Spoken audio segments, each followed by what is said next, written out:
Hi, everybody. This is Amber Guntz, the CEO of Austin Technology Council, and we're happy to bring back the ATC interview. This month, our guest is Sharmeen Rehman. She is the CEO of Blackfire Cyber Insurance. Welcome, Sharmeen. Hi, great to be here.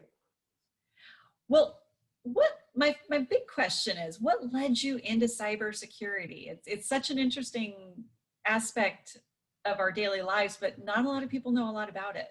It sure is. A few years ago, I was looking into switching my gear within insurance industry. Been part of insurance industry for over 10 years, but I was not as involved in commercial side. Started looking into it. Long story short, came across cyber insurance, which always scared me. But at the same time, I said, this could not be a better opportunity for me to dive right in and teach myself how this works and not be afraid of, cyber threats anymore. So that's how I got started. And that's such an important thing, to not be afraid of cyber threats so we can deal with cyber threats, correct? Exactly that. A lot of times what happens is we are always utilizing the technology fruits that we don't realize the dark side. And that's where I wanted to be knowledgeable for myself and to educate my clients as well. That is fantastic. Now, everybody talks about the impact of COVID and the pandemic globally. What's the biggest thing that you've noticed over the last year with your clients and their concerns? So over the year or so, especially since COVID, as you know, a lot of us are working remotely, from entrepreneurs to enterprise companies. And it's really gotten to the point where no one is safe, whether you are a part of enterprise or you are a freelancer.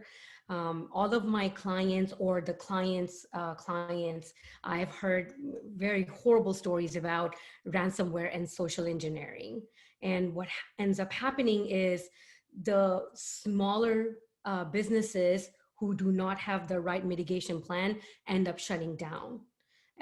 As a matter of fact, one of the clients that I was working with over Thanksgiving, I was following up after Thanksgiving break, and he had already been hit with the ransomware. And it was too late to get him coverage because he was dealing with the ransomware and his data being locked up. So just out of curiosity, if you don't have coverage versus if you do have coverage, what's that financial difference to a business outside of you can stay operational or you have to close your doors? So if you had insurance, and of course the limits and sublimits matter, and what kind of insurance did you have? Was it a supplemental or comprehensive? Of course, we can go into details aside, but overall, if you had good cyber insurance coverage, your financial cost to get back to where you were the day before is going to be a lot lesser, mainly deductible and any other small cost, versus you spending $600,000 for a $200,000 ransomware. And that may shut down a small business completely. Oh, wow. Sharmeen, thank you again so much for taking part in this. We look forward to seeing you in person when it is safe to do so again. Everybody take care.